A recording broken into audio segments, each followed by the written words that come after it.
Hey everyone, welcome back to my channel. I'm glad to have you and I appreciate all those who are out there listening. If you're one of the millions of people out there who have at some point considered going back to college or starting college for the first time, but you think you're just too old or you don't fit the traditional standards for a student, this video is for you. Today I'm going to be answering this question. Is it too late to go back to college? Here's the easy answer. No. Of course it's not. There are plenty of reasons why you may be considered a non-traditional student. Life does not discriminate against people. Sometimes there are just curveballs thrown at us, and school cannot compete with the other things that are going on in life. Sometimes it's just not the right time to go to school. Or if you're anything like me, you just couldn't decide what you wanted to be when you grew up. I wholeheartedly believe that it is never too late to go back to college. So the real answer to the question, should I go back to college, is really just another question. Do you have the motivation to actually study, to do the work? Because making the decision to go back to school is really just the first step. Following through on that decision, it's long and it's hard, I'm not gonna lie. Actually succeeding and getting to that end point where you walk across the stage or receive your diploma, that takes discipline, that takes dedication, and it takes perseverance. And all these are wonderful buzzwords to say, but it really just comes down to you putting in the effort to actually do it. Maintaining the motivation. And when the motivation isn't there, maintaining self-discipline. Now, I understand that everyone's life circumstances are different. And it's ultimately up to you when you decide to actually go back to college or not. But if you're one of those people who have been thinking about going back to college for a long time and you just keep waiting until the time is right to do it, stop waiting. The thing I've come to realize is that the timing is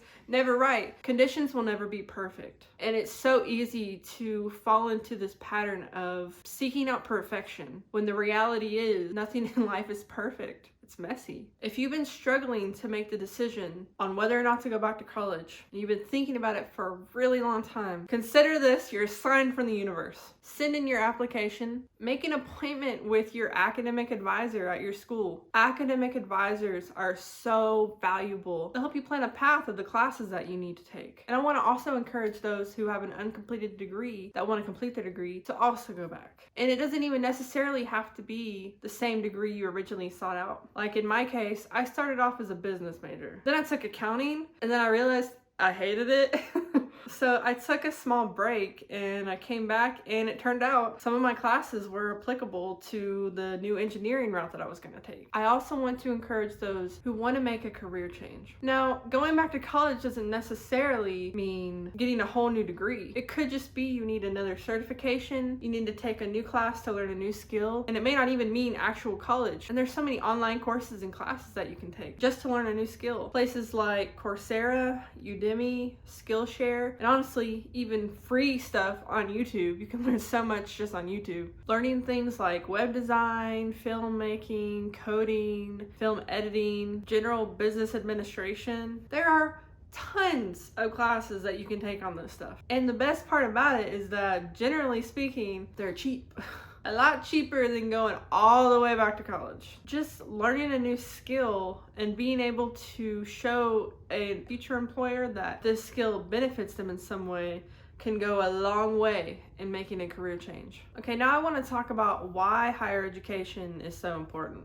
Or at least why I think it's important. I'm not going to sit here and say it's the end-all be-all or even the right decision for everyone, because it's not. I personally view a college education as an investment in yourself. It really is up to you to get the most out of a college education. Finally, I want to talk about finding your motivation and just why I think it's so important to do that. If you're anything like me, you can get so fired up so easily about stuff, about things that you're passionate about. And then you dive into it head first and you're accomplishing everything and you're learning new things. There comes a point where you start to feel kind of a drain on your motivation. Maybe you hit a roadblock where it's not coming as easily as it once was. There's something in your path that's kind of stopping you from taking the next step, or you simply get bored of it. Besides the obvious subjects being hard while I was in school, the real issue was staying motivated and not procrastinating assignments to the last minute. But we won't get into that. There were absolutely periods while I was in school where it'd be so hard to just find the motivation to do some assignment or study for some test. Honestly, the only thing that kept me going a lot of times was that end goal. And I don't just mean graduating college and having a bachelor's in engineering. I mean the goal of working for NASA, for having some kind of impact on the space program, having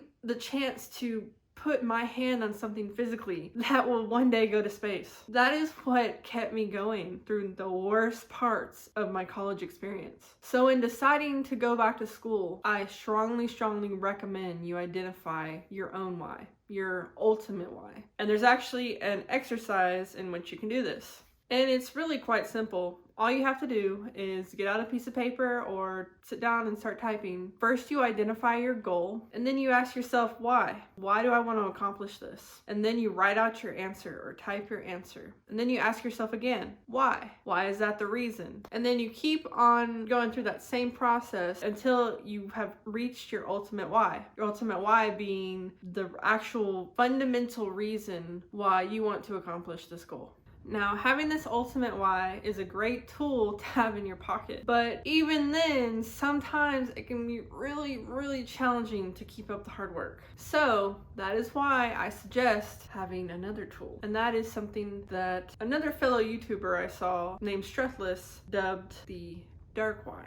Now, the dark why is the same concept as the ultimate why, except that it's a little more devious, or rather, it's a little selfish. It doesn't have to be world-changing or mind-altering. The idea is that it's something that can help you when the ultimate why doesn't work. So for example, my dark why for wanting to work at NASA is because, let's face it, it's really cool. Just to casually say, oh yeah, I work at NASA. It's okay to have those types of goals. As long as you don't completely rely on that to be your motivation, then during the worst parts of struggling through college, that can be your reason for making it through. Alright, so that's going to be all in this video. I really hope that maybe I gave you some kind of inspiration to move forward and make that decision to go back to college. Just remember, it's never too late to go back. Everyone's going through life and we all have different things vying for our attention. And sometimes the time isn't always right. And while it will never be perfect, don't let timing be the reason you're being held back. I will end this video on lots of happy positivity and say, you got this, go back to college, you can do it. Find your ultimate why, find your dark why, and just get started. Anyways, thanks for listening. I'll catch you next time. Bye.